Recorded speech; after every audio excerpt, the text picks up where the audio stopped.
বন্ধুরা শুভ নববর্ষ। তোমরা সকলে ভালো থেকো এবং তোমরা ভালো আছো।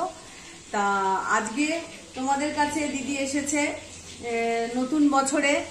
আজকে আমার এই মল্লিকার রান্নাঘরে চিলি চিকেন করবে। যে চিকেন ভাজা হচ্ছে বন্ধুরা, দেখো এই যে চিকেন ভাজা হচ্ছে, চিলি চিকেন হবে। আজকের মেনু হচ্ছে চিলি চিকেন আর ফ্রাইড রাইস। আসো তোমাদেরকে দেখাই ফ্রাইড রাইস। আর হবে চিকেন স্যুপ। চিকেন আমি মশলা টসলা মাখিয়ে পুরো রেডি করে রেখেছি। এটা চিকেন স্যুপ হবে।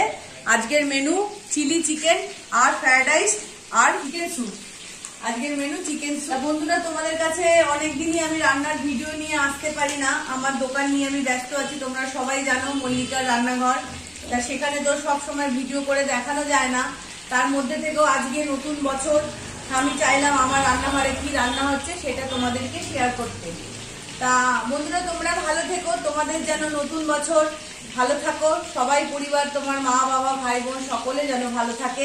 আজকে দিদি তোমাদের কাছে টাটা। আজকে চিলি চিকেনটা রান্না হয়ে যাক, কমপ্লিট হয়ে যাক, তারপর তোমাদের কাছে দিদি আবার আসছে।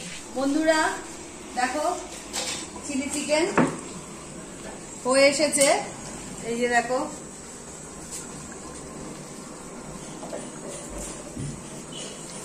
তা রান্নাটা পুরো কমপ্লিট হয়ে যাক, তারপর তোমাদেরকে দেখাচ্ছি। বন্ধুরা আজকের মতন আমার রান্না এখানে কমপ্লিট। চিলি চিকেন কমপ্লিট হয়ে গেছে, দেখো দেখো। আর ফ্রাইড রাইসটাও তোমাদেরকে দেখিয়েছি, তার সঙ্গে চিকেন স্যুপ আছে, স্যালাড আছে। আজকের তিনটেই রান্না হয়েছে, তিনটেই মেনু। আজকের মতন ভিডিও আমি এখানে শেষ করছি। তোমরা ভালো থেকো বন্ধুরা, টাটা।